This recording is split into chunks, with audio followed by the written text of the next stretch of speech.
I introduce to you a man you likely have never heard about. He can't be found on a Google search, but Joe Toler of Granville County, North Carolina, was an extraordinary black man. His story is poignant because Joe Toler represents thousands of successful black people, coast to coast in America, who quietly worked to achieve their own American dreams. Hard work and determination resulted in an extraordinary farming enterprise. Joe Tola was born in 1865. His was the normal life of a young man working sunup to sundown on his parents' farm. There were no schools in his area, so Joe never attended school a day in his life. Illiterate, yet smart and ambitious, was his saving grace. Joe Toller started with $10 in his pocket and leased a farm for 2 years, costing him $50. Just land, no buildings, no clearings, just large trees. He cleared the land by moonlight and worked at the copper mine by day, receiving a few cents a week. But at the close of those 2 years, Toller was able to buy the 60 acres for $200. Over the years, he bought 155 acres of adjacent land, then 100 acres about a mile away, and 50 acres in nearby Person County. He also purchased 50 acres on Route 96 in Granville County that became home to Toller School. We know Joe Toller's story because Dr. Annie Hilliard, as a young relative visiting the farm, later wrote Joe Toller, Life and Times, an example of prosperity despite hardship. These are her recollections of visiting the 415 acres farm. She writes, as far as one can see, beautiful fields of waving corn sway back and forth in the breeze. Tops of the tobacco stalks, over 4 feet tall, keep in rhythm as that of the corn. They raise vegetables for the table. Some of the vegetables that can be found are cabbage, white potato, sweet potato, squash, turnip, string beans, lima beans, tomatoes, green peppers, red peppers, onions, cucumbers, lettuce, peas, carrots, beets, and various kinds of melons. At the edge of the farm, one finds miles of woodlands. The well. Joe Toller dug the family well. His family was known across the region as premier well diggers. His was located in the front yard. The well is 40 feet deep with water 7 feet deep. A stone wall is built around the well. There are two small wooden buckets on each end of a large iron chain, which is used to draw the water. At all times, the water is as cold as the iced water in the city. The water is so pure that is often used for medicinal purposes. Trees. There are many large stately trees that surround the house. These trees are oak and fruit trees laden with pears, apples, and peaches. Squirrels. In front of a large oak tree, there is an enclosure for a large number of tamed squirrels. White rats. About 200 feet from the squirrel house, we find a small box with a trap door used as a house for the white rats. These white rats are domesticated, treated as one would care for pet dogs. They are kept on the farm to scare away the other rats, which are very destructive to a farmer. Chickens. A house 10 by 15 by 8 is used to house approximately 100 chickens. The real small chicks are kept in a smaller house. The house is surrounded by a large wire fence. Each morning you are awakened at the same time by crowing roosters. No need for an alarm clock on the farm. Turkeys. The turkeys are kept in a place in the back of the chicken house. The turkeys are very hard to raise, especially during the rainy season. Cows. We find the cows grazing in the pastures all day.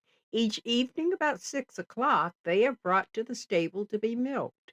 This milk is churned each morning after the butter is made. The buttermilk is then taken to the spring house, where it stays until dinner. The small calves are kept in a pen. The mother is allowed to milk the calf twice a day. Pigs. The most undesirable place on the farm is the pig pen because it is never free of the offensive odor, which is characteristic of all pig pens. We see many small pigs running aimlessly around the yard. They are very friendly and playful. House pets. The four dogs aroused as watchdogs as well as pet for the children. There are three hound dogs used only for hunting during the hunting season. The cats and kittens are house pets that keep mice out. Mules and horses. The horses and mules are used to pull trees from the forest to the sawmills and also for planting tobacco fields when it is impossible to drive a truck and wagon in the fields. Honeybees. The honeybees are housed in a small wooden box where a mass of hexagonal cells of wax is built by the honeybees. This is called a honeycomb. The honey is a sweet material from the bee's honey sac produced from flower nectar. Tobacco storehouse. A two-story frame structure with a slanted roof is used to store the tobacco after it has been cured in the tobacco houses. The tobacco remains there until it is sent to market. Meat house. A large room with four shelves is used as the meat house. This building stands alone. After the meat has been properly smoked and salted in the smokehouse, it is brought to the meat house to be stored until needed. Barn. The barn is a large two-story building with windows at the top. Wheat, flour, and grains are stored in the barn. Corn crib. There are bushels of dried corn on the cob stored here. The most unusual thing about the corn crib is there is a large black snake kept in the crib to keep the rats from destroying the corn. The rats eat only the heart of the kernel. Machine shop and shed. All the large and small machine implements and tools are housed here. We find three tractors, wheat thresher, planters, rippers, binders, separators, plows, trucks, wagons, and many more things that I cannot recall. Grist mill. In the grist mill, we find all kinds of machinery to grind the grain. There is a machine that makes cornmeal, one to make flour, and another to grind feed for the horses and cattle. All the machines are run by electricity.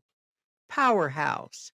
The electricity is made in the powerhouse from generators driven by steam engine.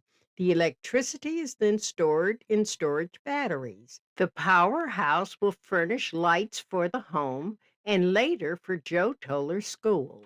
Sawmills. There are two sawmills on the farm, one operated by steam and the other by a power engine. The logs are rolled on a device, then carried to a blade and sawed into lumber. The logs can be cut into various sizes. This is controlled by the gauge. The large sawmill remains stationary. The other is carried from place to place. General store. Everything is found in the general store. A service station is connected to the store. The store is on Route 96. Woodlands. The forest consists of a dense growth of various kinds of trees and underbrush covering a large tract of land. Now, how impressive is this for one family farm in Granville County? Toler School. Memories may be beautiful, and yet 275 years of Granville County. Bessie Lawrence McGee, July 22nd, 2021. She writes, Joe Toler School, serving students in grades 8 through 11, was erected in 1941 by teenage boys under the auspices of the National Youth Administration. The construction was supervised by William E. Baptist, principal, and B.D. Dunn, superintendent of Granville County Schools. The building, which included classrooms, an office, an auditorium with stage, and a basement was located on a 4-acre site 14 miles north of Oxford. The land was purchased from Joe Toler Sr. for $10. During the school year 1950-51, the Granville County Board of Education saw a need for school improvement. The plan included eliminating all 1, 2, and 3 teacher schools in the Tola School District. During the planning period, efforts were made to purchase more land, centrally located for a new school. But when all efforts failed, again Mr. Toler was approached for additional land. Because of his interest in the youth of the community and his philanthropic spirit, he offered 15.5 acres for a reported price of $6,000. This land acquisition resulted in his having to move his home, convenience store, sawmill, and other farm buildings.